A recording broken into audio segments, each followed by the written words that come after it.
extremely powerful weapon in today's world. To sum up, psychology is mainly founded on the idea of material science and less on the spiritual or divine notion of the human mind. Psychology mainly studies consciousness through our behavior and our cognitive abilities.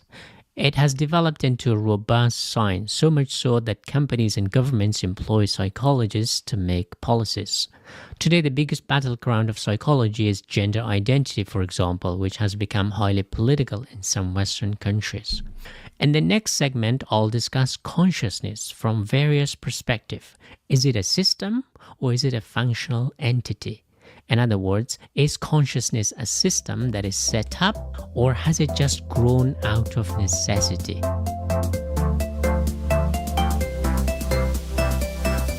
Previously, I discussed consciousness structure versus function.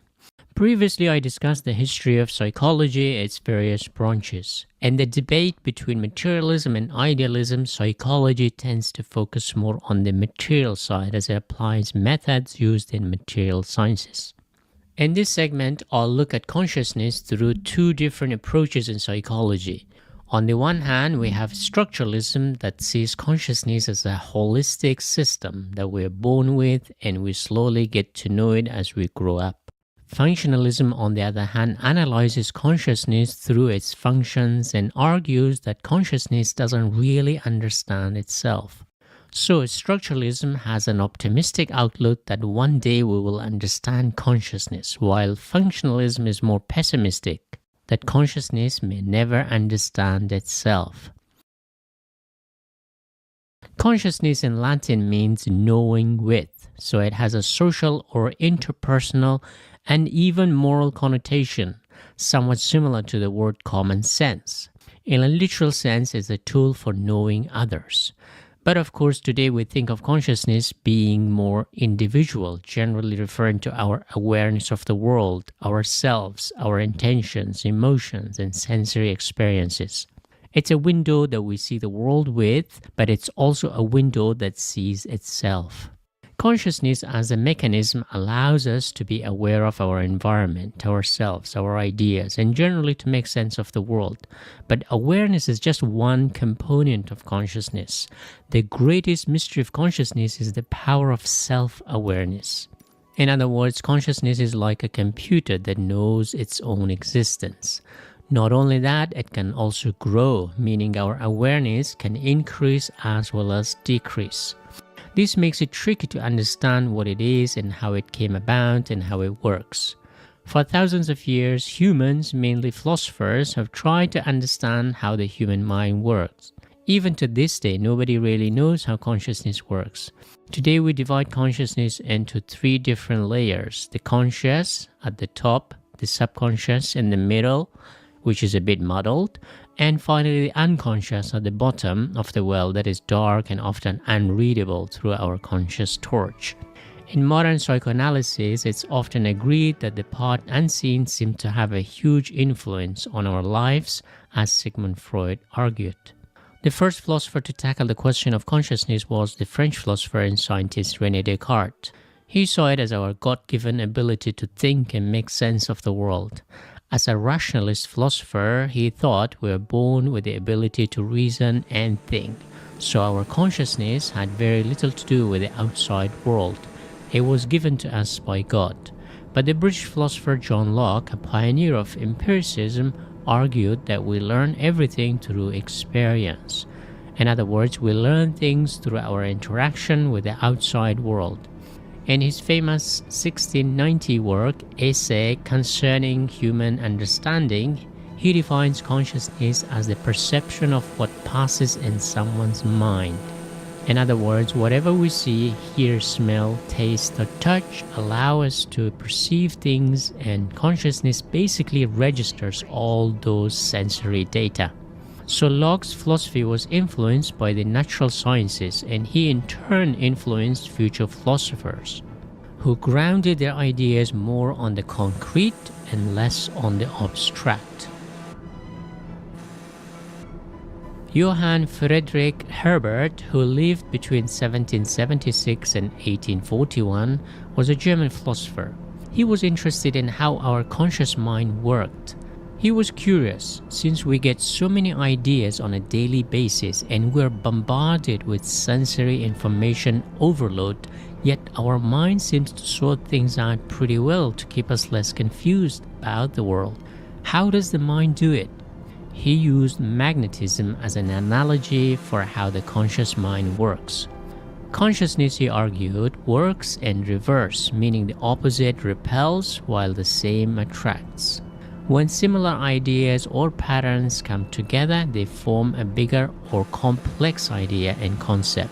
But when two contradictory ideas come to mind, they battle it out.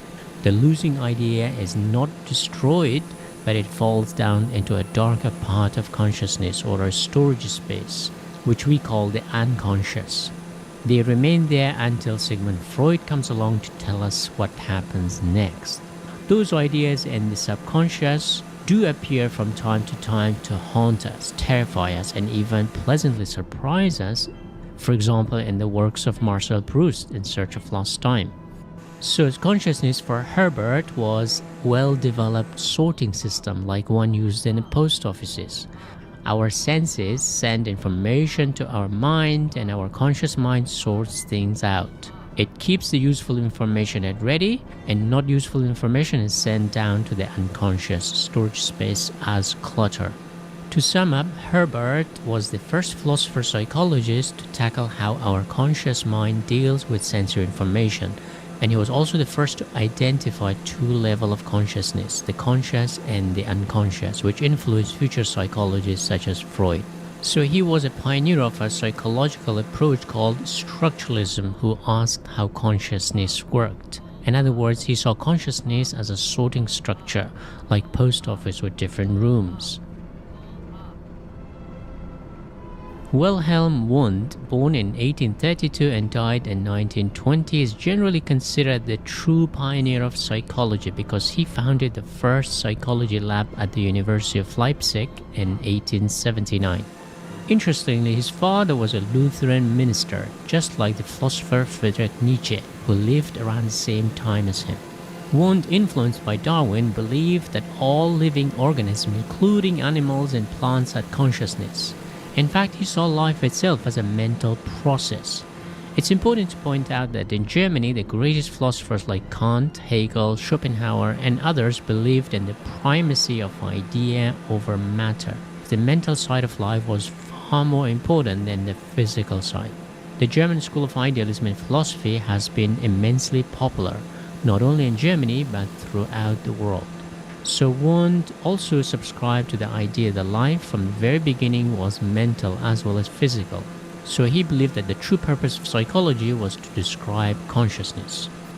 To prove his hypothesis, Wundt didn't sit in his chair. He got his hands dirty by dissecting frogs like a true scientist. Just as Aristotle turned philosophy into an empirical science, Wundt made philosophy into an experimental psychology. But the biggest challenge for any psychological experiment was that consciousness is not simply an external phenomena like in physics or biology, it's mostly internal. But this didn't deter Wundt. Wundt saw consciousness as a structure or a machine that can be broken down into smaller parts that can be studied. German science tends to be more analytical, breaking things down to its smaller parts or elements that each can be analyzed separately. He found subjects, real people, and showed them a beam of light. He measured the light's color, intensity, and duration. He then observed their reaction, either voluntary or involuntary. On top of that, he also asked the participants to describe the sensations they felt. He was thorough in his job, just like a true stereotypical German. He concluded that our consciousness is born out of our sensation, depending on the quality, intensity, and the type of feeling it triggers. For example, a smell triggers a certain sensation depending on its quality of good or bad, intensity, strong or weak, and feeling, pleasant or unpleasant. Wundt put consciousness into three categories: representation, willing, and feeling. Representation simply means perception of visible images or intuitive imagination of memory of a particular thing, or even illusion, as Arthur Schopenhauer argued a few decades earlier. So representation simply means we find certain images, sounds, tastes, and so on like trigger warnings, either to act or not to act, to eat or not to eat, so forth. Rotten food versus a delicious pizza is an easy one. One triggers you to be repulsed and the other triggers you to eat. The second category of consciousness, which Wundt called willing, is our experience with the outside world, meaning it triggers us to act or not to act, run or not to run. So representation is the first warning trigger, and the willing is what we do with representation. The third category is feeling. So once we perceive something through representation, then we act as in willing, and finally how we feel after the fact. This is similar to Schopenhauer's theory of the world as will and representation, which I covered in my philosophy course. But Schopenhauer only talked about the blind will that determines most of our actions, and representation of that will is how we see the world. Wundt also conceded that the willing part was difficult to study as it is deeply internal. It is somewhat similar to intention, so it is always tricky to know the true intention of someone. You can study consciousness as a representation by providing the participant with images, sounds, smell, and so forth, which trigger certain acts or wills, either voluntary or involuntary. While the willing part is difficult to analyze, he asked the participants to describe how they felt. So Wundt concluded that the two categories of consciousness that can be studied are representation and feeling. The willing category, however, is difficult to study as it happens internally inside the person. Wundt conceded while consciousness was purely sensation-based, cultural aspects such as religion as well as language also played a role in shaping it. In other words, consciousness was developed through our interaction with the physical world, but our culture or nurture side of life also plays a crucial role in shaping our consciousness. So to sum up, Wundt pioneered experimental psychology by tackling the biggest elephant in the room, consciousness. He concluded that consciousness and life go hand in hand. Consciousness has three categories: representation, which is our intuitive perception of reality; willingness, which is an internal trigger that pushes us whether to act or not to act; and finally feeling, which is how we feel after the act or inaction. In other words, the process of consciousness goes like this: we sense something, we act, and then we feel. In 1959, Charles Darwin published his famous book on the origin of species, in which he argued that humans have evolved from other animals through what he called the process of natural selection. Not only he revolutionized biology, its influence on philosophy was immense. It paved the way for philosophy to become more evidence-based, so a new discipline was born. Psychology came out to make philosophy of the mind a scientific endeavor. Around the same time as Wundt, in Germany, there was an American philosopher-psychologist who saw consciousness somewhat differently. Not as a structure, but more like a stream with a specific functionality. Wundt belonged to the structuralist school of psychology that studied or understood the mind as a structure that could be broken down into smaller parts. American psychologists, however, favored a more Darwinian approach, which is called functionalism, which is related to evolutionary biology. According to Darwinian approach, species live and die based on how they adapt to the environment. In other words, in psychology, the mind or consciousness is an adaptive mechanism, not some solid structure that was bestowed upon us from God or somewhere else that can be broken down into smaller pieces. So one has to study it as a whole, not analyze its parts. William James, born in 1842, died in 1910, was an American philosopher, psychologist, and artist. His brother, Henry James, was a great novelist. William James was the pioneer of psychology in the United States. While Wundt saw consciousness as somewhat a solid structure that can be broken down and analyzed separately, James followed in the footsteps of Charles Darwin and his evolutionary biology. As I discussed, Wundt asked what consciousness was, while James asked what it did or how it functioned. He asked a very specific question: how does our consciousness tackle the problem of sensory overload? At any given moment, our consciousness is overloaded with sensory information. It's like a river or a waterfall gushing with information. He used river as a good metaphor for consciousness, which also became a literary style, particularly in the works of James Joyce, Virginia Woolf, and others, in which they wrote about characters who, instead of carefully formulating and articulating ideas, express their inner thoughts in monologues just like a stream that runs without stop. This is called the stream of consciousness. So William James wanted to understand how our consciousness functioned. James saw it as a process like evolution, not an outcome or solid foundation. For him, consciousness was more fluid than solid. When you see consciousness as a non-stop stream, it becomes highly tricky to define it. You need to plug the flow to really understand it. But the real question is that despite the overflow of information, our mind seems to function pretty well and we don't get overwhelmed most of the time. There has to be a mechanism by which our mind copes with the non-stop stream of consciousness. James, just like Herbert, understood that the mind must categorize or combine ideas and information to make it easy for us. Just as farmers use channels and furrows to control river water for irrigation, our mind also must have a mechanism by which it controls the overflow of information. To understand William James, let's go back to the German giant Immanuel Kant. The German philosopher argued that the human mind imposes a structure to the outside world. We are not passive receivers of information from outside, but an active participant in imposing a structure to the outside world. James argued that the river that runs inside our mind is not a constant river, but it sometimes pauses to take a break to reflect.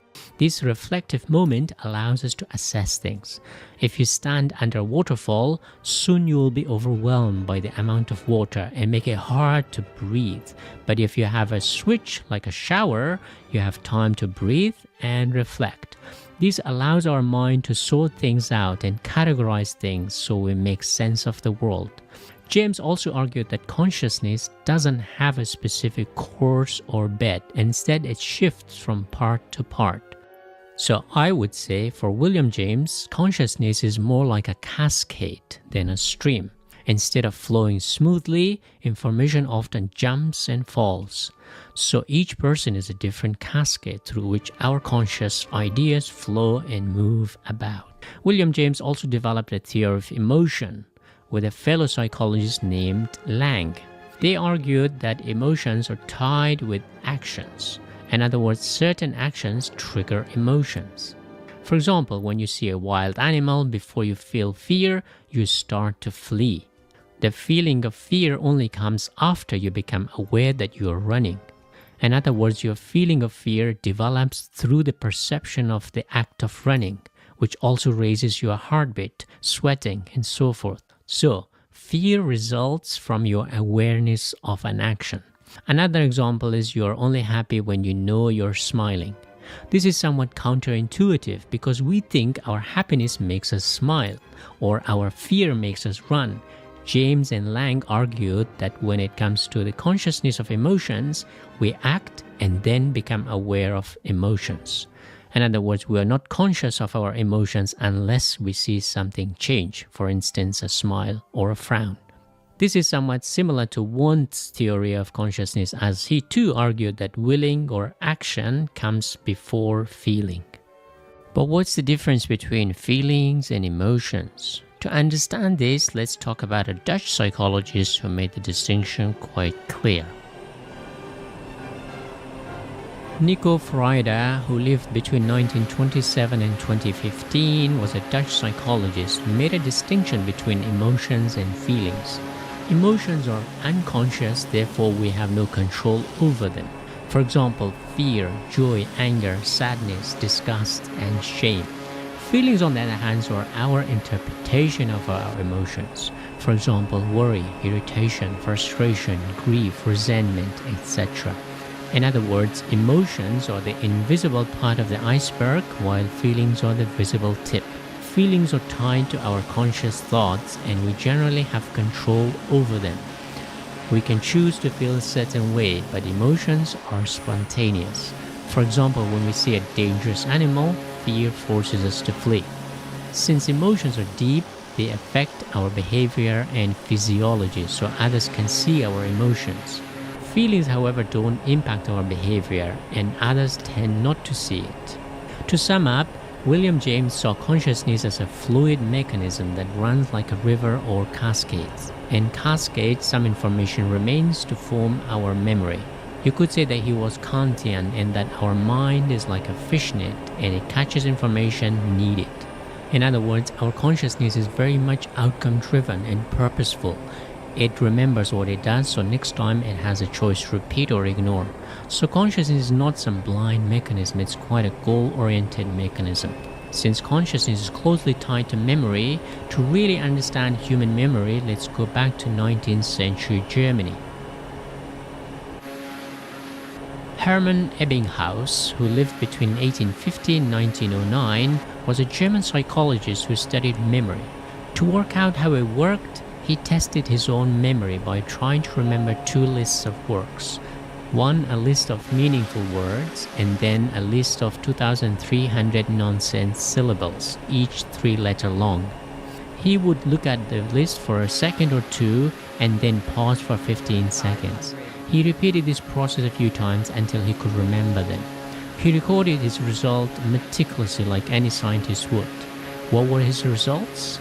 He found 3 interesting results. First, he realized that he could remember meaningful words significantly better than nonsensical words. So meaning is closely tied to memory. Second, he also noticed that the longer he spent memorizing something, the faster he could recite them. So the more time you spend remembering something, the better your memory is. And third, he also understood that the interval between seeing the words and reciting them also affected his memory. In other words, the longer he waited to recall, the harder it was. So as time passes, our memory loses most of the information. So he concluded that the contents, meaning, and duration of exposure and the length of the interval between exposure and recall affected his ability to remember. So our memory best retains information that is meaningful to us the more time spent memorizing them, and finally the quicker we are asked to recall them. In other words, our memory is goal-driven and time-efficient. This is no surprise, as we all know, revision before an exam actually works, and a week after exam, we tend to forget most of it. But what happens to the information we do not retain? In the late 19th century, a group of psychologists realized that below the conscious memory lies a whole different world, a gray subconscious or dark unconscious world where we keep some dark memories. We know that what we forget doesn't go away. It goes somewhere in our deeper subconscious that later comes to haunt us. In the late 19th century, hysteria was a huge phenomenon in Europe, mostly among women, but also affected men, especially soldiers, today known as PTSD or post-traumatic stress disorder. It basically meant an explosive outbursts of emotion, often uncontrollable, akin to some volcanic eruptions, would come out. Families were struggling to deal with their loved ones' emotional outbursts, often negative emotions. We know that volcanoes happen because the Earth's core is a molten rock, and sometimes it breaks through. So hysteria was something similar. There had to be a subconscious or unconscious chamber that erupted sometimes. One of the earliest to study the unconscious and memory was the French physician Pierre Janet, who lived between 1859 and 1947, who worked at a hospital in Paris in 1880s and 1890s. His work predates Sigmund Freud's psychoanalysis, so some argue he was the true pioneer of the subconscious mind. He observed trauma among his patients who were terrorized by some past traumatic experiences. In other words, there was no terror in the present life, but it was inside the subconscious mind. So some past memories were haunting these people. He called this phenomena disassociation. What does it mean? Simply put, it means you are safe right now, but the past trauma is still inside you and telling you that you're not safe. Hence the name disassociation. For Janet, this trauma that caused disassociation might or might not have happened to the person. If someone experiences a traumatic experience during their childhood, which they may have forgotten, it doesn't go away, but merely sits in the subconscious, and when triggered by something else, they resurface. But he also said the experience of dissociation could also happen to people without past trauma, because some people are more predisposed to feel that way. This perhaps hints at the Jungian collective unconscious, and that we inherit some traumas from our past ancestors.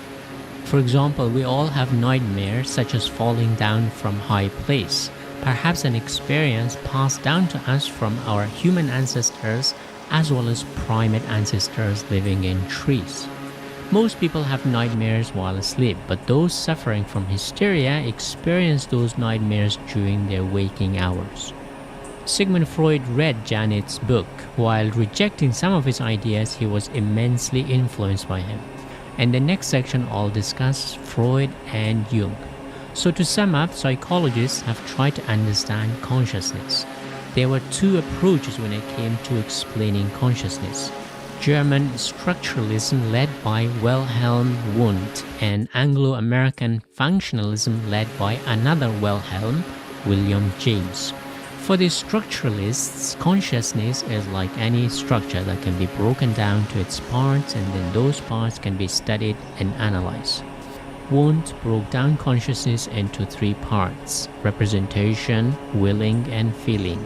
Just like a house made up of exteriors, interiors, and temperature regulation.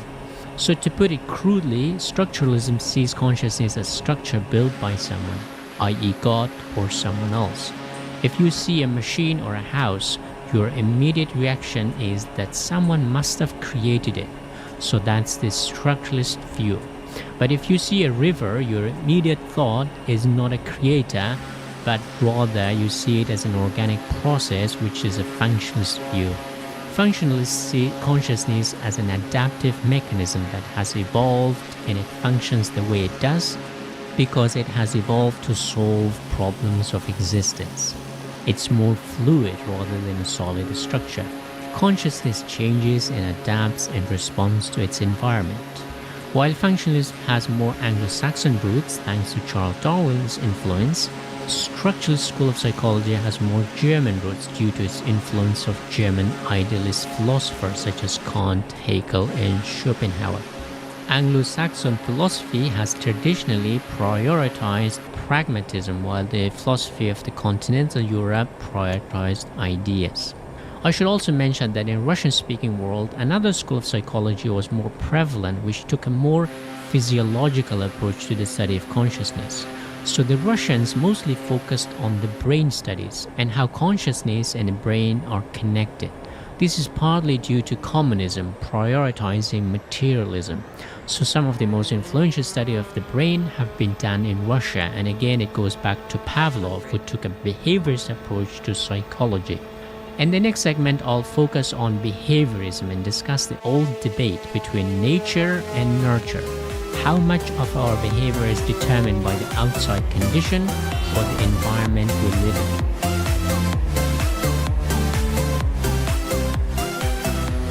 Four, behaviorism, nature versus nurture. In the previous section, I discussed that there are two distinct approaches to the study of consciousness.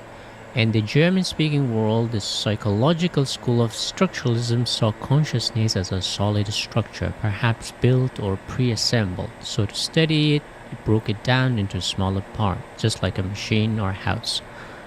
In the Anglo-Saxon world, however, there was a different approach to consciousness. Influenced by the evolutionary theory of Charles Darwin, the functionalist school of psychology saw consciousness for how it functioned as an adaptive mechanism. For the functionalists, consciousness is not a solid like a house, but very much fluid like a river. In the Russian-speaking world, however, the focus of psychology wasn't on philosophical questions on consciousness, but more on how our behavior can tell us about our consciousness. In other words, how consciousness manifests itself in our actions and behaviors. Do you behave because there's an innate structure telling us how to behave? Or do we behave because we learn to behave due to our environmental conditions? Nature versus nurture is one of the oldest debates in philosophy and psychology. Are animals programmed on an instinctual level to behave in a certain way, or are they capable of learning? This question was one of the very first that early psychologists tackled, and we have come to know it as the behaviorist school of psychology. Behaviorism is one of the most important branches of psychology. Simply put, behaviorist psychologists study how humans and animals behave. Behaviorism as an approach began with animals for the obvious reason. It's a lot easier to carry out experiments on animals than humans.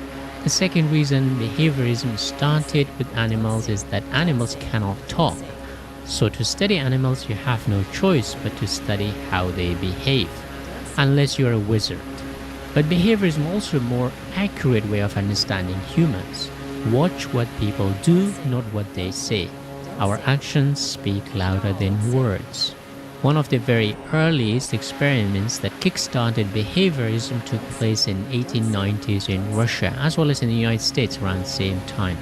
The father of behaviorism is the Russian, and his greatest children are American. Ivan Pavlov, who lived between 1849 and 1936, was the son of a priest, just like Wilhelm Wundt, and was supposed to become a priest himself, but he changed his mind and instead studied medicine, which ultimately won him a Nobel Prize in Medicine in 1904. In the 1890s, he carried out a few experiments on dogs in which he planted a device to measure the saliva secreted when dogs were offered food, which he called unconditioned stimulus. In other words, you see food, you know you want to eat it. It is simple association. You can do the same experiment on me, not with dog food, but with pizza. He soon noticed that whenever the dog was not shown directly, but it was implied through other signs, the dog also secreted saliva. In other words, the dogs did not clearly see the food, but they associated certain signs like bell, buzzer, or even light with food, therefore stimulating them to release saliva. This second-degree stimulation he called conditioned stimulus. This conditioned response was a learned response. In other words, dogs were trained to associate food with certain sounds or light or a person. So he concluded that animals were capable of learning as well as unlearning. When the stimulus was not followed by food, repeatedly, the dogs learned not to anticipate food. We all know the story of the boy who cried wolf. If you repeatedly lie to animals, they no longer trust you. Today, it's known as Pavlovian conditioning, in which animals learn to associate certain sounds, objects, or people with food. Pavlov scientifically proved what humans had done for thousands of years, slowly domesticating certain animals with the promise of food. To sum up, Pavlov's experiment showed that animal behavior can be conditioned through a stimulus that promised food. In other words, the dogs didn't see food, but thought of food when they saw a sign which is nothing but a promise. Someone might do a lot for promise of a free lunch, me included. So we humans are no different from dogs who learn by association and memory. While the Russians experimented on dogs, the Americans did a similar study of other domestic animals to understand how animals learn to behave in certain ways. Why or how do we learn the things we learn? Edward Thorndike, who lived between 1874 and 1949, was a US psychologist who did his experiments around the same time as Ivan Pavlov's. The Russian experimented with pets while the American chose another domestic animal, Kentucky Fried Chicken. Chicken. Thorndike built a series of mazes and let a bunch of chicks to navigate their way through the labyrinth in order to get food. He later carried out more experiments with cats. Instead of a maze, the cats were supposed to solve certain puzzles in order to get out and get food. He learned that the cat solved the puzzle through trial and error, but as they practiced solving more puzzles, the cats also found the next puzzle easier to solve. The more they practiced, the better they got. He concluded that learning is outcome-driven, which he termed as the law of effect. When the animals solved the puzzle, their neural connections increased because the link between a situation and response solidified around that stimulus as a solid answer. But when they failed to solve a problem, their neural connection weakened and those responses were discarded quickly. So learning is heavily solution-oriented. Animals remember good outcomes and forget bad outcomes. Good outcomes solidify in the brain to reinforce a bias towards those solutions for future problems. In his famous book, Animal Intelligence, published in 1911, Thorndike concluded that animals learn not through insight as they lack rationality, but they learn through simple trial and error. For animals, good outcomes lead to good feedback and bad outcomes lead to bad feedback in the brain. To sum up, Thorndike concluded that in nature, learning is heavily outcome-driven and ruthless.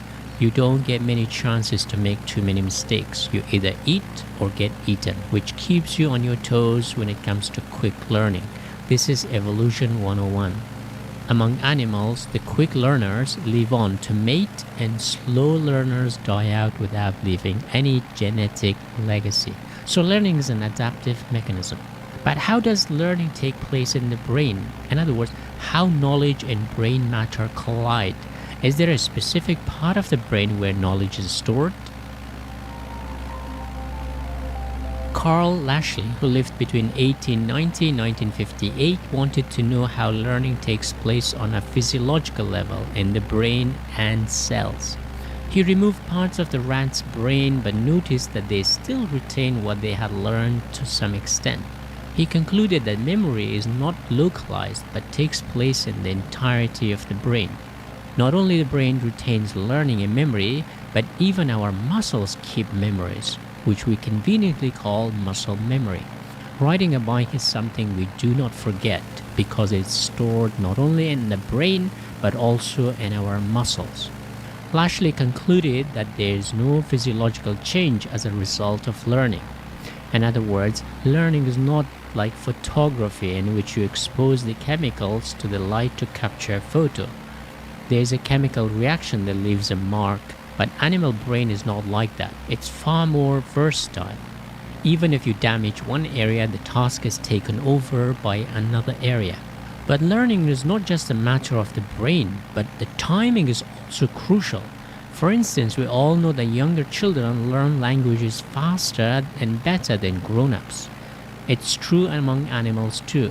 The first psychologist to study age-specific learning was an Austrian. Konrad Lorenz, who lived between 1903 and 1989, was an Austrian psychologist who studied how young ducklings bonded with their mothers. But when the mother was absent, the little ducklings attached themselves to another duck, a foster parent. But what was interesting for him was that this bonding only happened at a certain age, typically at a young age. This is called imprinting. If the bond happens at a crucial stage of development, that bond cannot be forgotten. In other words, you cannot teach an old dog new tricks, but you can certainly do with younger animals. He concluded that at a deeper instinctual level, learning is very stage-specific or age-specific. Just like young ducklings can bond with a foster parent at a certain age, among humans, young people are far better at learning a language than older people. It is perhaps an adaptive mechanism in which our survival relies on how closely we bond with a parent or how quickly we learn the language of the community we live in. It ensures survival. Some psychologists, however, disputed that animals only learn instinctively. In some cases, our learning can override instincts. One of the most interesting experiments was done by a Chinese psychologist. To counter Lorenz's instinct-based psychology, Xingyang Kuo, who lived between 1898 and 1970, was a Chinese psychologist. He put kittens in the same cage as rats to observe if they grow together and whether cats see rats only as food. Not only they didn't attack the rats, they played together as mates. He concluded that there is no such thing as instinct because cats didn't eat the rats if they lived with them. He argued that instead of finding nature in the animal, we should build nature in them. I wonder what would have happened if the cat was not given food or starved for a while. Would it instinctively eat the rat? But of course, this raises the ethical question of deliberately starving an animal. So far, we've just discussed experiments done on animals, but not on humans. This changed in America in the 1920s by Sherlock Holmes' sidekick John Watson. I'm kidding, it's a different John Watson. John Watson, who lived between 1878 and 1958, was an American psychologist with a somewhat rocky childhood of his own due to his alcoholic dad and religious mother. Not just that, his career also had a rough patch as he was forced to resign due to his romantic affair with a colleague. While the previous psychologists did most of their experiments on animals, Watson wanted to observe humans, so he found a 9-month-old baby called Albert B. The purpose of the experiment was to find out if they could condition the baby to fear certain animals by accompanying that animal with scary noise. The baby was shown various animals like dogs, rats, monkeys, and rabbits. First, he was shown these animals and objects without the noise. As expected, the baby showed no fear of these animals. Then in the next step, the animal was paired with a loud, frightening noise. This resulted in the baby associating fear with the animals. Although such an experiment would not be possible today, it proved that Pavlov's conditioning applied to humans in the same way. What's worse, little Albert not only associated the white rat with fear, he was also frightened of anything similar to a white rat. So not only can we be conditioned to behave in a certain way, our emotional response can also be conditioned. In other words, the environment a child grows up in has a massive influence on their behavior as well as their emotional response. John Watson advocated parents to take a proactive approach to child rearing, which some criticize as too rigid and factory-like approach. His own childhood must have influenced his work, as later psychologists thought while his findings were remarkable, his prescriptions were not very helpful. With behaviorism taking a firm root in America in the 20th century, it became much closer to Darwinian evolutionary biology that learning is not a luxury but a necessity of life. In other words, our survival necessity is the mother of all inventions and learning.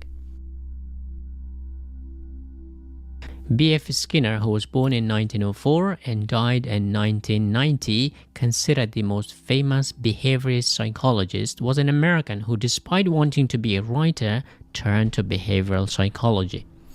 Building upon Pavlov and John Watson's research, but just like his fellow countryman Edward Thorndike, he concluded that learning is primarily outcome-driven or result-based. Instead of a neutral stimulus like Pavlov and Watson's sound stimulus, he developed a physical lever for the animals to operate in order to get food. His experimental subjects were rats in boxes that had a bar fitted in. When the animals pressed the bar, first out of curiosity or deliberately or accidentally, food would appear. It turns out the rats only continued to press the bar if they previously received food. Those rats who didn't get food decreased or stopped doing so. So the learning was based on positive outcome. As he continued his experiments, while varying slightly, the conclusion was that rats were also learning to adapt to the changes that were happening to their environment. Animals learn to respond to positive and negative reinforcements based on their previous experiences. Not only that, the rats responded to stimuli that reduced their negative reinforcement in the shape of electric shock. It turned out the rats learned better through positive reinforcement than negative ones. So reward is better than punishment, or carrots are better than sticks. Skinner also found that different rats responded differently to different stimuli, concluding that rats' genetic makeup to a large part determine its intelligence or curiosity that favor them and the environment they are in. In other words, nature as well as nurture determine how a person or animal adapts to the environment they live in. Nature is the foundation, while nurture is the walls and roofs. Skinner also questioned traditional education by offering a more feedback-based teaching approach in which the teacher and student interact more often, not waiting until the student is done with a project. A more interactive education is more effective. His psychology is known as radical behaviorism, arguing that free will is nothing but an illusion. He even coined the term selection by consequences in reference to Charles Darwin's theory of natural selection, that our behavior is determined by the consequences of our action. It is not a passive learning process but a somewhat dynamic one in which the subject presses a lever to receive food. In other words, we act and behave in a way that helps us get more positive outcomes and avoid negative outcomes. So to sum up, Skinner continued behaviorist psychology but added a more proactive mechanism in his tests to observe that animals basically learn and respond to positive consequences better. It's all good and dandy to know how we learn based on good outcomes, but an important question is how to unlearn things. So far, we have only discussed how humans and animals learn, but we have not tackled the question how we can unlearn things. Fyodor Dostoevsky wrote about how we can be contaminated by bad ideas, and it would be awesome if we could unlearn some terrible things. It would make life a bit easier to unlearn bad things we have learned, either voluntary or involuntary. The old saying that once learned cannot be unlearned, but our next psychology is trying to show that we can actually unlearn things as we learn things. I discussed in Pavlov's experiments that we learn things by association, but we can also unlearn through association or dissociation. Joseph Wolpe, who was born in 1915 and died in 1997, was a South African-born American psychologist who is credited with a new technique in behavioral therapy. He understood that humans cannot be anxious and relaxed at the same time. If someone is relaxed, he's not anxious, and vice versa. He asked his patients to imagine the past events that gave them anxiety. When they showed signs of distress, he would ask them to stop imagining and relax. He would repeat this process a few times, and within a short time, the patient would be reconditioned to associate the distressing events with feeling relaxed. This went against the psychotherapy practice that tried to get to the bottom of the trauma or to root cause to alleviate it. Instead, he focused on the symptoms and associated those symptoms with relaxation in the present. This technique of desensitizing the patient to their traumatic experience allowed reconditioning the brain to focus on the present relaxation, not the traumatic past events. So this went against the grain because in order to treat someone from past trauma, he introduced the past enough times so that patients felt desensitized. In other words, in order to get rid of a phobia, one has to touch the spider. It simply tricks the brain to associate fear or trauma with good stuff. If you add enough sugar to something bitter, it becomes sweet. To sum up, the behaviorist school of psychology started with Ivan Pavlov's environmental conditioning experiments. Then the Americans carried experiments on other animals and humans. Later on, the Russians focused more on the brain side as they saw psychology part of physiology, and the Americans more focused on learning and education. So American behaviorists, Skinner, Watson, Wolpe, and others concluded positive reinforcements was better than negative ones. Today we associate positivity with Americans and brooding pessimism with the Russians. Behaviorists looked at how behavior was established in animals by restricting or providing conditions for a desired outcome. You can train a dog to behave in certain ways which often goes against their innate instinctive response. While those instincts cannot be eliminated through conditioning, animals have the capacity to learn and adapt to new conditions. So learning is closely tied to survival and adaptation to the environment. So we behave and learn to behave that guarantees our survival. Food is the best way to train an animal. While behaviorism looks at how animals and humans behave on the surface, the human mind is far more complex than simple behavior. There are layers of consciousness that are totally hidden from us.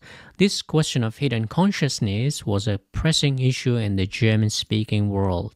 In my discussion between structuralism and functionalism, the Germans were more in favor of a structure than a functional mechanism, while behaviorism, which is closer to functionalism and Darwinian evolution, became a dominant approach in psychology in the US, and the German-speaking world, psychoanalysis and psychotherapy dominated that discipline. Two of the most important figures in psychology came from the German tradition of analytical psychology. So they saw consciousness as a complex structure with different layers or chambers. Next, I'll discuss the Austrian Sigmund Freud and Swiss Carl Jung and the beast that is called the unconscious.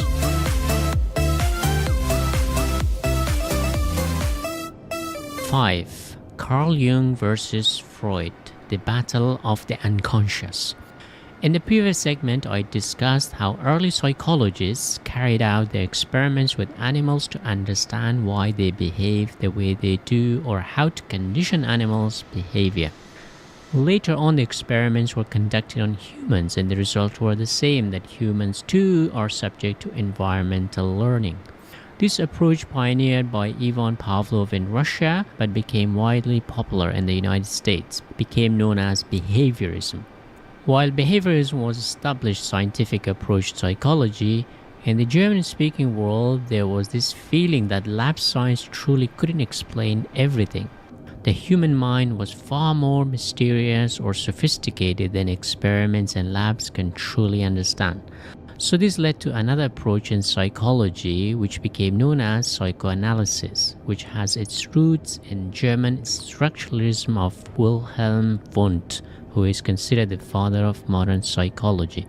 Instead of relying on behavior, psychoanalysis focused on understanding consciousness through two methods.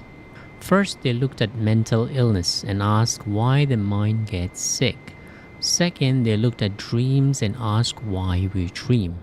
This led the early psychoanalysts to the conclusion that consciousness is more complex than we can see or understand. There has to be another level to consciousness which is not readily available to us. This became known as the subconscious or unconscious. Two of the most important psychoanalysts were the Austrian Sigmund Freud and the Swiss Carl Jung. So in this section, I'll discuss their approaches to psychology, their similarities and differences in the battle of the unconscious. While the previous generations of psychologists studied psychology in the lab through experimental psychology, some psychotherapists were in the fields dealing with people with mental problems. So their study was not based on lab experiments on animals or humans, but approached psychology through field observation. At the time, behaviorism was the dominant approach in psychology, to which studies were based on experiments. However, around this time, a new approach to psychology emerged from the field: mental asylums, hospitals, and psychiatry clinics, where psychologists observed their patients and discovered the existence and the power of the subconscious. One of the earliest pioneers of psychoanalysis was the French doctor Pierre Janet, who is credited to having both influenced Sigmund Freud and Carl Jung. However, when it comes to establishing psychoanalysis, it's Freud and Jung who stand out.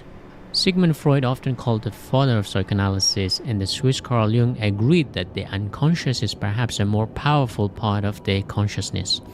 Despite their similarity in focusing on the unconscious as the best source of understanding the human mind, they also had a few differences. Sigmund Freud, who was born in 1856 and died in 1939, was a practicing psychotherapist in Vienna, the capital of Austro-Hungarian Empire, and one of the most sophisticated cities in the world at the time. Despite its sophistication and wealth, there were a lot of people with mental issues. But why would such an affluent city have so many people suffering from psychological problems? Materially, people were well off and they had a few worries regarding survival necessities like food and shelter.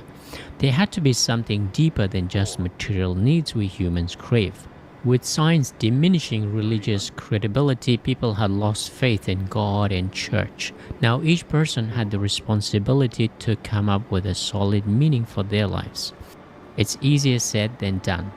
So Freud realized that there has to be something deeper than we are consciously aware of. He took the task of understanding what lies behind the conscious mind. Just like his predecessors, he took a structureless approach to the consciousness and came up with a three-level structure: the conscious, the preconscious, and the unconscious. He concluded the unconscious was a deeper well and the source of water in some of our thoughts and experiences. In other words, it's a hidden unconscious beast that determines some of what we think and do. In philosophy, Schopenhauer called it the blind will. I should also point out that both Schopenhauer and Freud were influenced by Hindu philosophy, more specifically the concept of Maya, which is very complex, but simply put, it means that the world we believe in is nothing but an illusion or a mask we put on as we go through the cycle of reincarnation. Atman or Brahman, on the other hand, is the unchanging reality or the true self, which can only be understood through vigorous meditation and conscious understanding. In Hinduism, Maya is the perceived reality. Atman or Brahman is the true reality, which is also the conscious reality. Schopenhauer called the true reality will, and the perception of this will as representation. In other words, we know the reality is often an illusion and the truth lies somewhere deeper, only revealed to us through active digging, i.e. meditation or being conscious in the present. Freud, as a clinician, came across patients who suffered from hysteria. He quickly learned that when patients were asked to describe their fantasies or hallucinations, the mere act of expressing those thoughts alleviated them from the illness. He concluded that many mental illnesses such as anxiety, phobias, hysteria, paranoia were caused by a bad experience in the past that were stored in the unconscious. Instead of forgetting those traumas, the patients must have kept them somewhere in their unconscious memory. In other words, our experiences do not go away but stay with us, often hidden from our conscious mind. It was not external forces such as God or destiny that drove the human mind to madness, but it was all internal. It was here that Freud understood the power as well as the scope of unconscious mind in our conscious life. The conscious mind is just a tiny part of our psyche. There's a whole new world that sits beneath the conscious mind and makes some of our decisions and determines some of our experiences. Just like an iceberg, consciousness is just the tip and always at the mercy of what's hidden. However, it's a somewhat dynamic process between conscious, preconscious, and unconscious. Just like an iceberg that floats, it reveals different parts at different times. While science and technology were making the lives of Europeans more comfortable and predictable, the unconscious mind was the source of all the chaos that a person may experience. In other words, no matter how orderly and safe the outside world is, the unconscious mind is the main source of our psychological problems, often caused by things that happened to us long time ago in our past, in some cases in our ancestral past. The unconscious is also the place where our deepest animalistic urges reside. For example, our instinctive and often unlimited desire for food and sex. As Schopenhauer said, quote, "Life swings like a pendulum backward and forward between pain and boredom." In the unconscious mind, according to Freud, there is no freedom of expression, but a lot of repressed memories and suppressed emotions. I should also point out that this is a modern condition because in the olden days, people confessed their inner turmoils, guilt, or suppressed memories during a church confession, or people were much closer to their families and communities so they could confide in those around them. But in big cities like Vienna, where more people were living closer, the emotional distance was much wider. It was far more difficult to confide to anyone. This has not changed. Today, most people live in big cities, yet we feel lonelier than ever. While these conflicts occur down below, on the conscious level, it causes us a lot of pain, suffering, and even grave mental illnesses because they find no venue to vent out. It's like living in a flat and you're surrounded by noisy neighbors who constantly find to make noise and there's no escape. At some point, you lose it and you go back on their doors. Our unconscious runs a titanic battle between opposing forces, your wants hitting brick walls, your urges unanswered, which can cause turmoil. Of course, our rational conscious mind tries to tame the beast, but we are not always successful. When the rational conscious mind gets overwhelmed, we experience mental problems. So how to cope with the problems of the unconscious mind? Freud offered a really unique treatment. It was so simple that it became revolutionary. He didn't invent the wheel. He simply copied a century-old method. For hundreds of years, people went to church to confess their sins. The mere act of talking was enough to alleviate them from the pain of guilt or trauma they were holding inside. The mere act of expression unburdened them from their emotional turmoil. Freud did the same. He opened the church. He asked his patients to relax on a comfy chair and talk, which became known as psychotherapy or simply the talking cure. Today, millions of people, mostly in wealthy countries, get their treatment from their therapists. In poor countries, people either cannot afford or perhaps a more reasonable explanation is that life on the outside is harder than the inside. So when you are survival mode, your mind is focused on living another day. Your mind has less time to create problems for you internally. But when we have plenty of food and live comfortable life, the fight moves inside our psyche. Freud noticed that civilization was one of the leading causes of more mental illnesses as it limited individual freedom as an aggressive animal. In the wild, mental illness is perhaps not on your priority list as you battle elements and wild animals. This became the basis of Michel Foucault's philosophy that madness and civilization go hand in hand. I should also mention that the talking cure was as much about letting it out, but also it was about someone listening to you. Most of us live lonely lives in big cities, so having someone who listens to you alone, without you shouting, is incredibly powerful. So your therapist is doing the job of your partner, parents, friends, or colleagues who don't listen to you. So therapy is as much about letting things out as it is about having someone who can lend you their time and listening ears. Of course, in modern time, you have to pay for that service. Freud's proofs. Freud's theory of the unconscious sounds neat, but what evidence did he show that we truly have an unconscious mind? He offered 4 pieces of evidence. If volcanoes and hot springs are evidence of molten rock beneath the Earth's crust, then there ought to be some evidence for the unconscious mind too. Freud's first evidence of the unconscious mind was mental illnesses experienced by his patients. They were physically healthy, so why should they suffer from these unknown psychological problems? He listened to them describe their mental state and their childhood memories. In other words, they were experiencing hysteria or hallucinations, often very randomly. This proved to Freud that there must be an underlying unconscious. Freud's second piece of evidence of the unconscious mind was dreams. We all dream. It's universal among all humans, young, old, men, women, across all cultures. For Freud, dreams are how our unconscious mind is communicating to us about our deeper urges and wishes, often repressed wishes from childhood. Freud's third piece of evidence is our verbal mistakes. He argued that our repressed wishes also come to us through simple verbal mistakes, which we know today as Freudian slip, which is another way to understand the unconscious. Our conscious mind fights to keep certain things at bay, but from time to time, we involuntarily give out what we really desire. For example, instead of saying, "I like your books," you might say, "I like your boobs." if you're attracted to the woman. I've done it. Finally, Freud also studied expression in general. For example, a lot of novelists write fictional tales, but often don't even sell or don't even show them to anyone. Freud called this an act of catharsis. You express simply because you cannot bring yourself to tell people how you feel.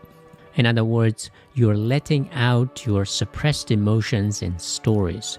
Storytelling or writing is so powerful as a method of catharsis that sometimes it's used to treat mentally ill patients, as it allows them to let it out.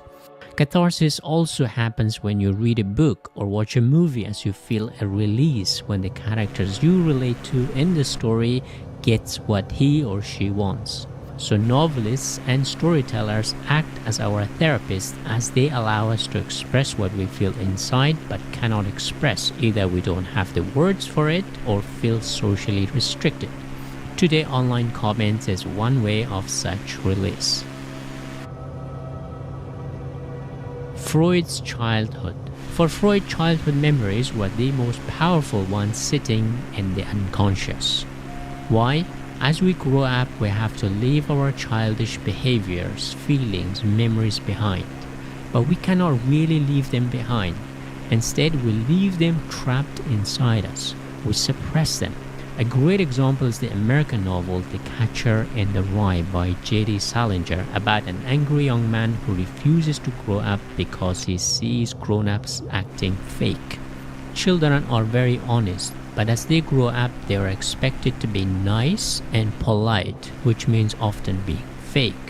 So part of this facade of niceness is suppressed expressions, which means most of social situations you cannot be truly yourself. Another element of modern life is the value of predictability. From trains to work hours, everything is meant to be predictable like a machine. Yet the unconscious is often volatile, chaotic, and restless. Our conscious mind has to reconcile the inner turmoil with the predictable outside world. It's like taming a wild beast to behave in a world run like a factory. This struggle takes a huge mental toll, as our unconscious and rational mind tries to calm or suppress our unconscious, a pool of urges and chaos. Hence, more and more people break down under the weight of modern demand to keep a tap on their emotions. For millions of years, we have evolved animals that roam the wild and now live in urban boxes. While most of us can adapt to this life, some cannot. To sum up, Sigmund Freud drew on philosophers such as Schopenhauer, Nietzsche, and other psychologists, as well as Hindu philosophy, to understand that beneath the rational conscious mind lies a much powerful unconscious. He observed patients suffering from hysteria and other mental illnesses and allowed his patients to talk about their deep desires and fantasies. To understand the unconscious, he also studied dreams as well as slips of the tongue to reveal the hidden urges we suppress in our unconscious. While Freud understood the power of society and civilization on the individual, he mainly focused on the individual psychology, his or her own unconscious, his or her own suppressed memories, his or her own suppressed emotions, his or her own childhood. As a result, he neglected the group, society, or the collective side of our consciousness. Here comes another giant of psychoanalysis, Carl Jung, who built on Freud's individual-centered psychology with a more collectivistic psychology. Carl Jung was born in 1875 and died in 1961. He was a Swiss psychologist who became very close to Sigmund Freud, but later they parted ways after some disagreements. While Freud was interested in the individual, what went on their subconscious, their childhood, and their inner struggles, Jung looked outside.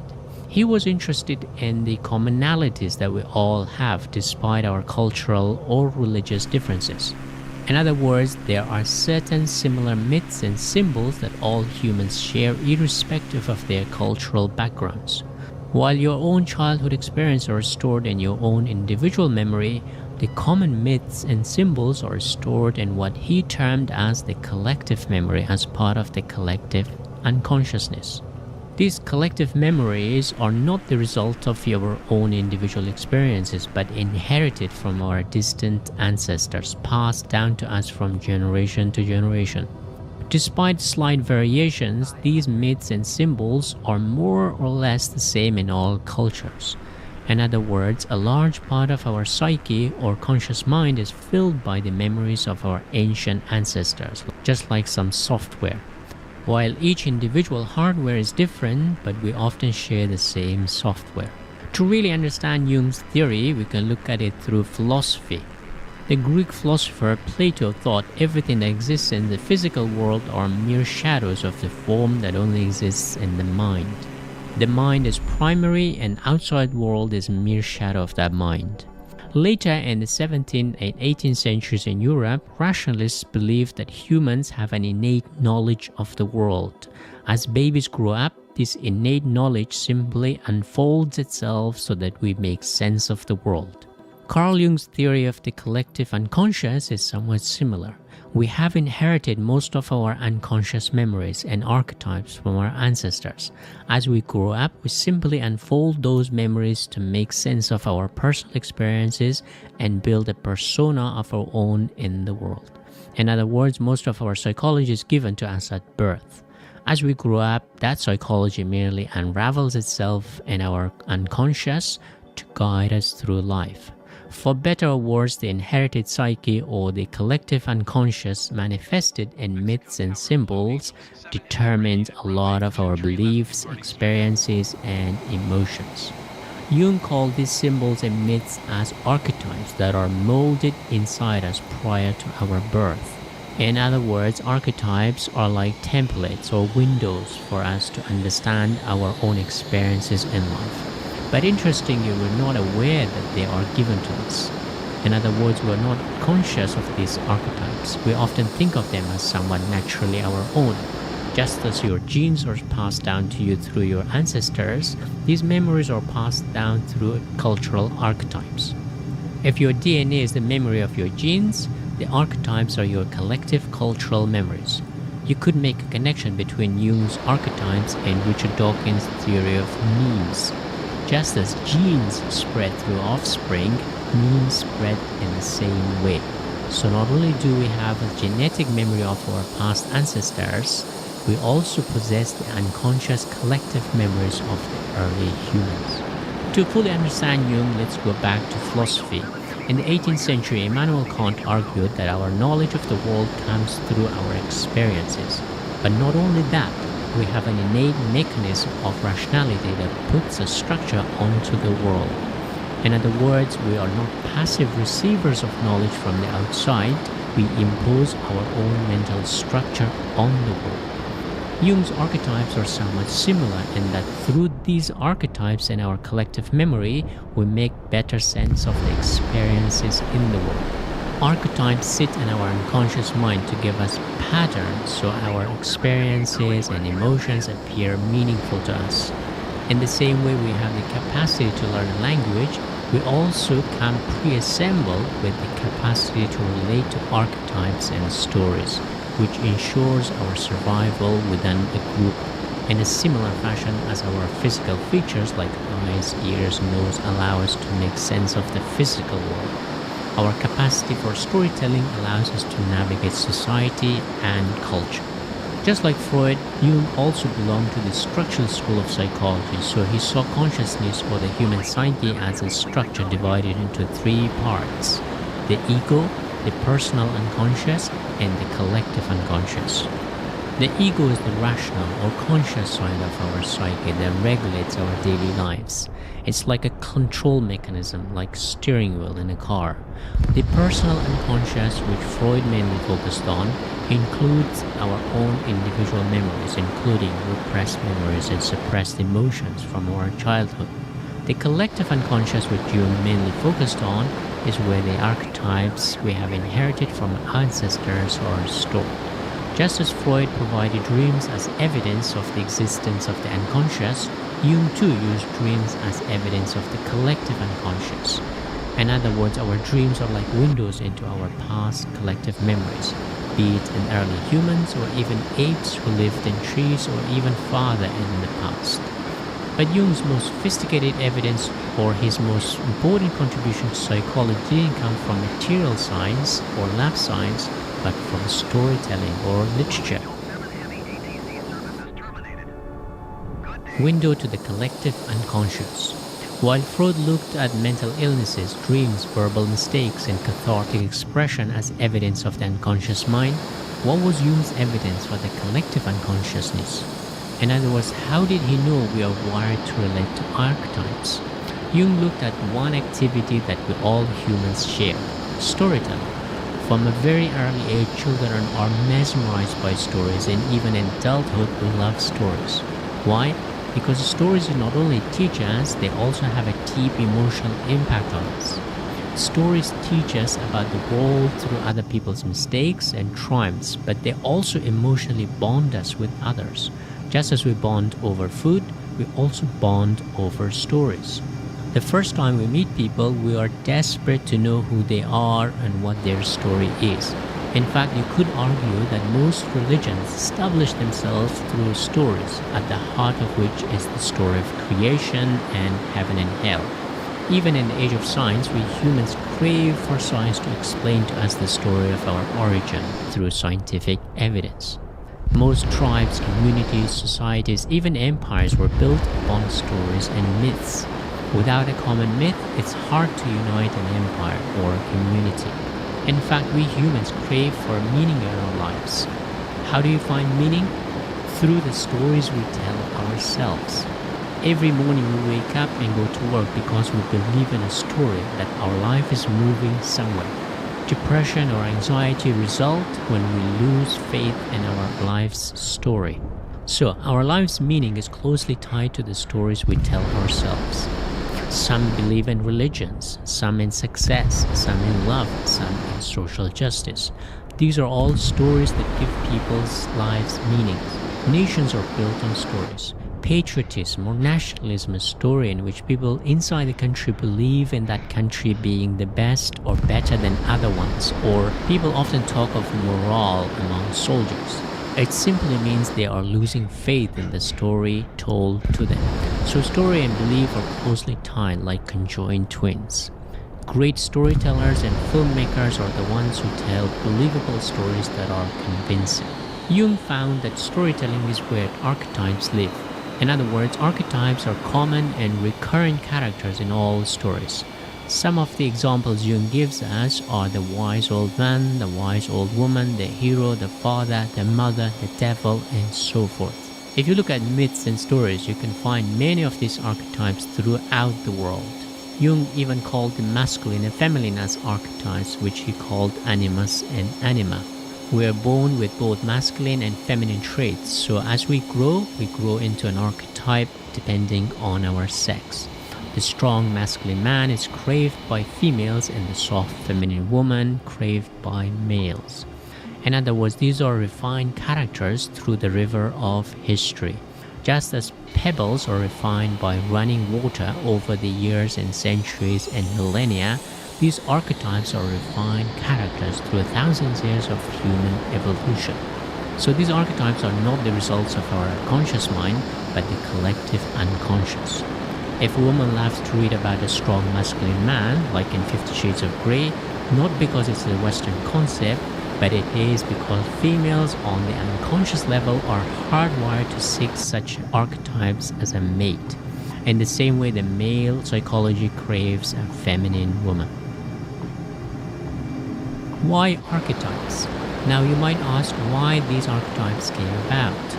The simple answer is in our evolutionary biology, as a living organism or animal, we face predators and prey.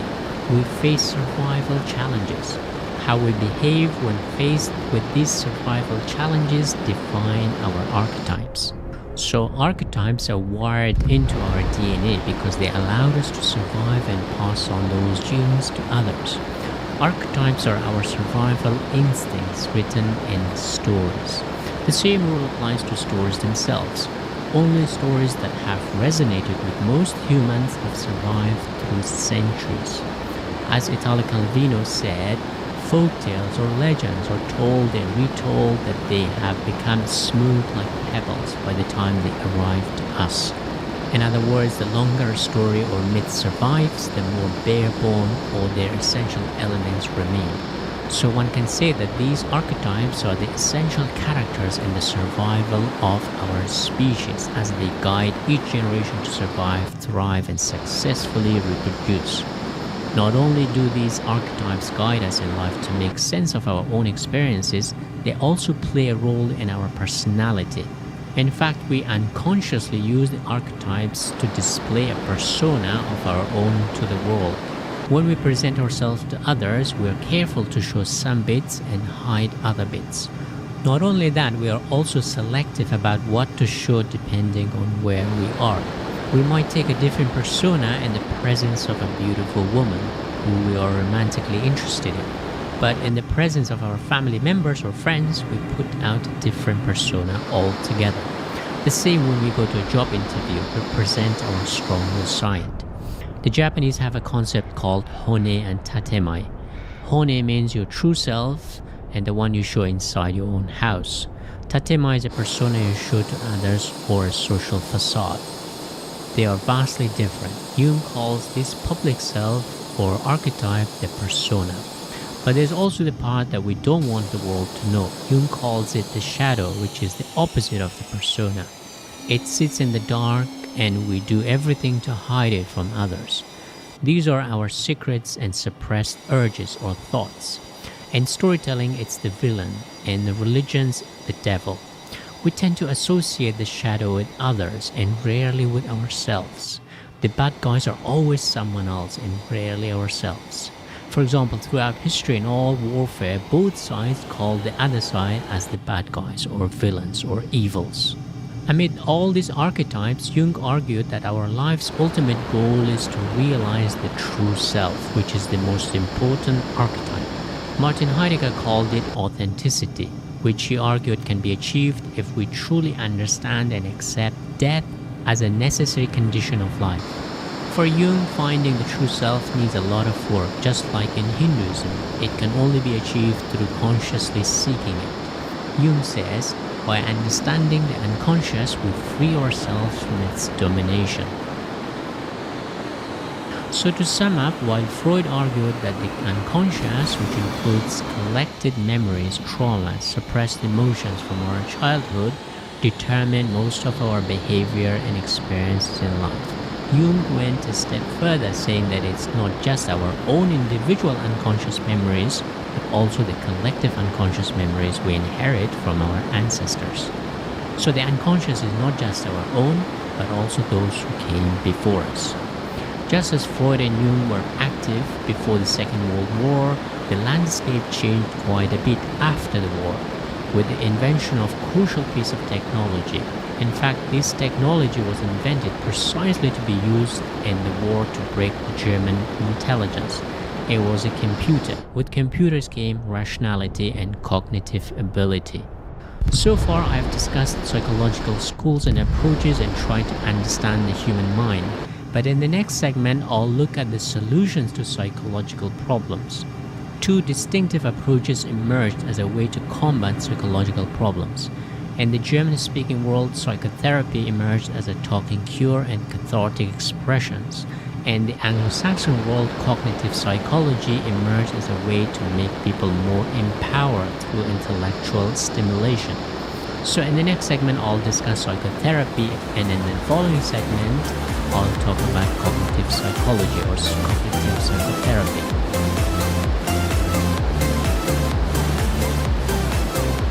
6. Psychotherapy, how to cure modern suffering. Previously, I discussed Freud and Jung, who focused on the unconscious. While Freud took an individualistic approach to the person's own unconscious developed in their own lifetime, Jung took a more collective approach to the unconscious developed in our lifetime but also inherited from thousands of years of evolutionary wiring. While both Freud and Jung try to explain the unconscious mind, in this segment I'll talk about a few approaches to psychotherapy, or how to solve psychological problems, or how to cure the suffering of the mind. 3 distinct approaches emerge in how to cure modern psychological illness.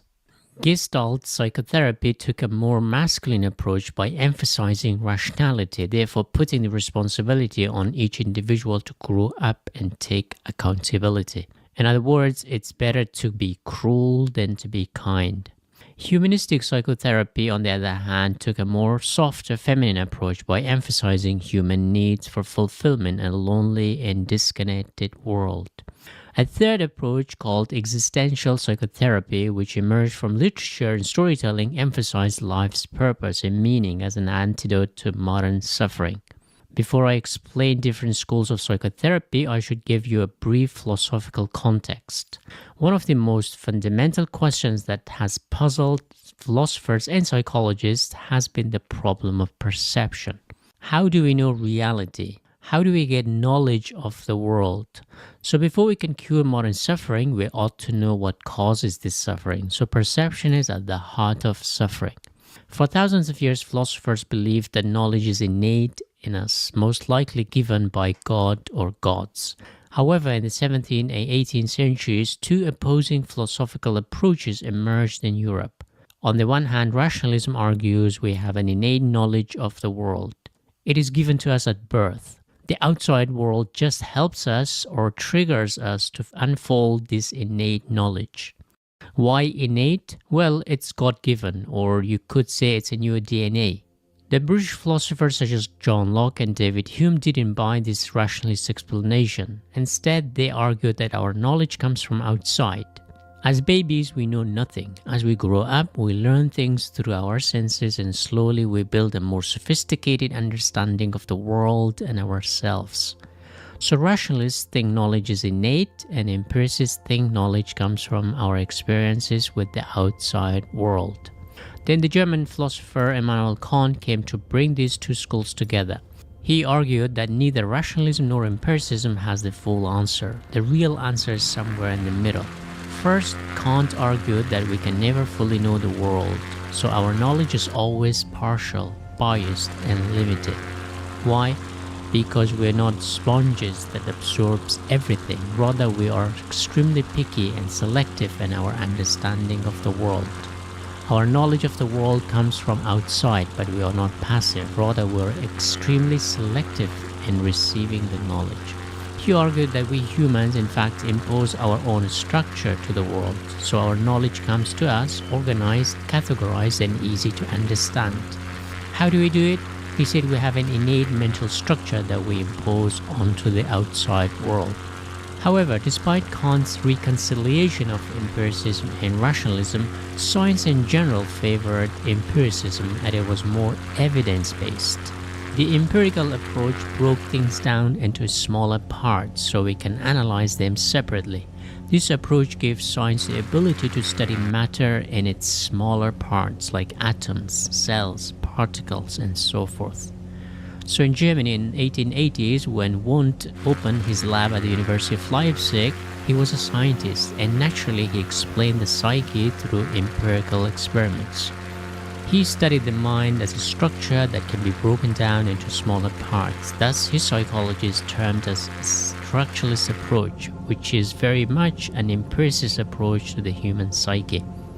So structuralism and psychology saw the human mind as a structure that can be broken down into smaller parts, and each part can be studied separately.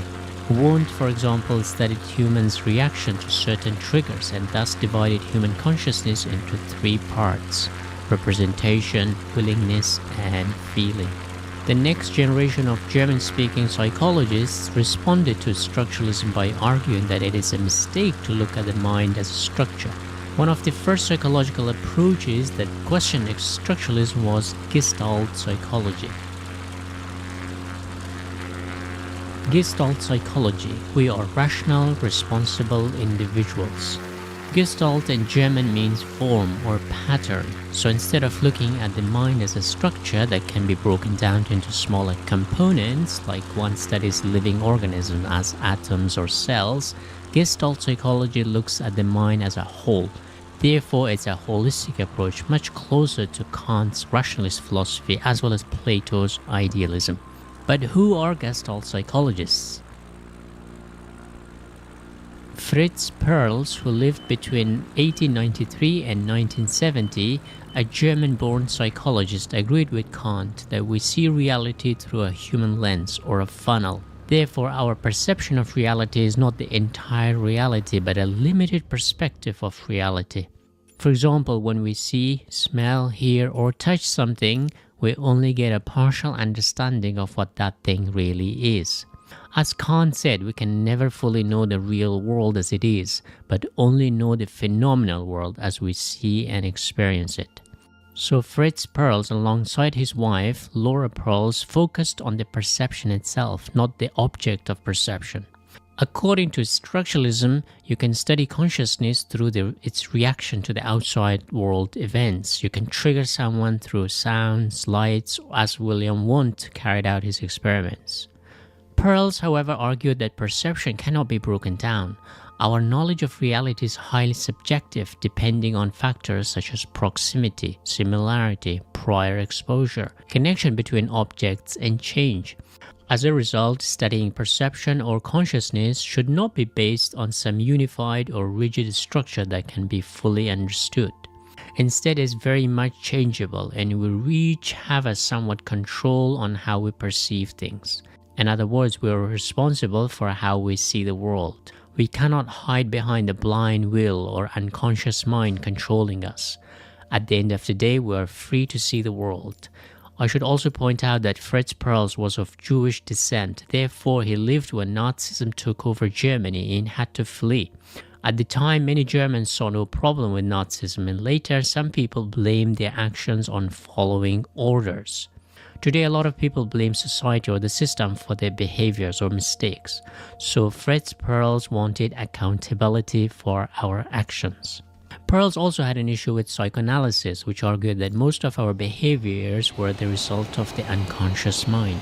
This means we cannot be held responsible for a lot of what we do because we do them unconsciously. But putting the blame squarely on the unconscious mind also had another danger. It meant that patients had to be rescued from the unconscious hell. Who could rescue them? Of course, psychotherapists. These gave the psychotherapists an immense power over their patients.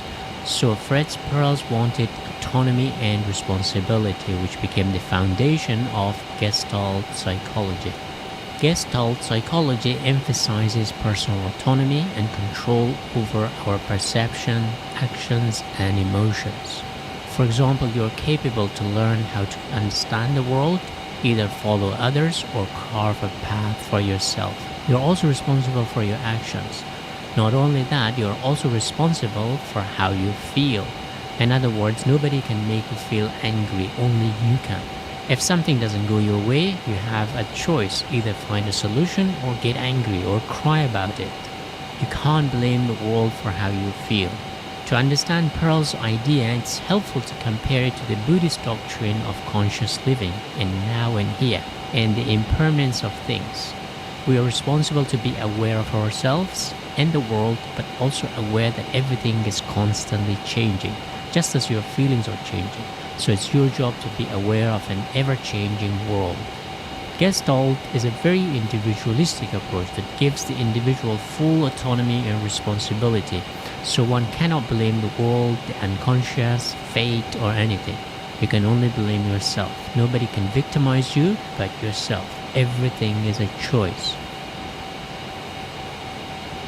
Gestalt psychology is a very masculine approach to life, which Guy Carnot, who was born in 1951, further emphasized the role of a strong masculine father as a role model for strong, robust children.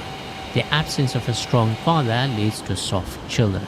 This idea is beautifully depicted in one of the most profound Russian novels written in 1859. Oblomov by Ivan Goncharov is about the laziest character in literature who refuses to get out of bed for his entire adult life. Now, interestingly, his friend is the total opposite, a disciplined, responsible, hard-working man. Why is that? The lazy man has a Russian father while his hard-working friend has a German father.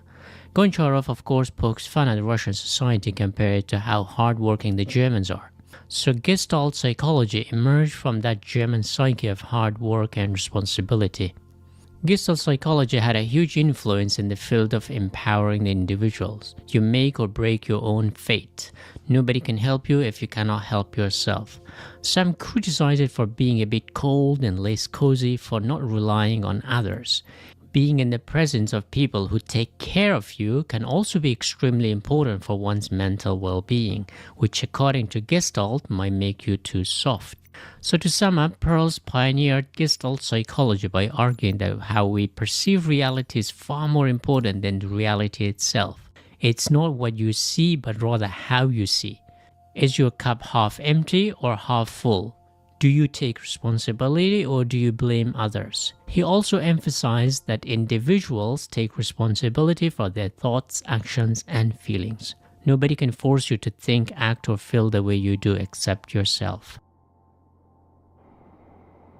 Reason meets emotions. While Gestalt psychology takes a very rational approach to human psychology, therefore it neglects the human emotions that often overpower our rational thought. It's all good and well to be rational all the time, but when we get emotional, which we often do, rationality is thrown out of the window and we throw a tantrum like babies. So how do we rationally explain and understand and tame emotions? This task of reconciling rationality with emotion fell to the American psychologist Albert Ellis. Albert Ellis was born in 1913 and died in 2007, developed a psychological theory that is somewhat similar to Gestalt, arguing that experiences do not cause emotional reaction in us, but our belief system does. His theory is called rational emotive behavior therapy. He argued that our irrational thoughts cause us emotional issues. We often call some people overthinkers, anxious, or neurotic. If two people lose their jobs, an overthinker who suffers from irrational beliefs may find it a lot harder to deal with it, while the rational thinker might look for a solution by simply trying to find another job. Or one blames other for his misfortune, while the other may blame themselves or nobody, instead focuses on finding the answer. Ellis says, the best years of your life are the ones in which you decide your problems are your own. You realize that you control your own destiny. Rational thinkers accept reality and try to find new ways to adapt to it, rather than wishing reality was different. So how we emotionally respond to a difficult experience has a lot to do with ourselves, our belief system, and less so with the outside world. If someone jumps in the queue in front of you, you have a choice how you react. Get angry, simply accept, or calmly tell the person. The irrational response would be anger. The rational response would be either acceptance or tell the person to move back if there is no danger in doing so. So how we think, for the most part, affects how we feel. Religious ascetics are often very humble. They rarely get angry or emotional. Why? Because they are very strong in their beliefs. They have a firm anchor that nothing can sway them. So our belief has a lot to do with how we feel when faced with problems of life. The idea that your belief can impact your behavior can be seen through what's called the placebo effect, when patients are given medication and they get better, perhaps because they believe that the medicine would cure them. Dr. Bruce Lipton, in his 2005 book titled The Biology of Belief, Unleashing the Power of Consciousness, Matter and Miracles, goes so far as to claim that our beliefs impact our DNA rather than the other way around. The science of epigenetics suggests that our beliefs have influence over our genes, especially in the protein culture. As I discussed earlier while talking about Carl Jung's theory of the collective unconsciousness, that our beliefs are closely tied to our stories. The better stories we can tell ourselves, the stronger our core beliefs become. There's also a claim that certain diseases are more prevalent in certain cultures due to their cultural beliefs. The mainstream science, however, holds that we inherit most of our biology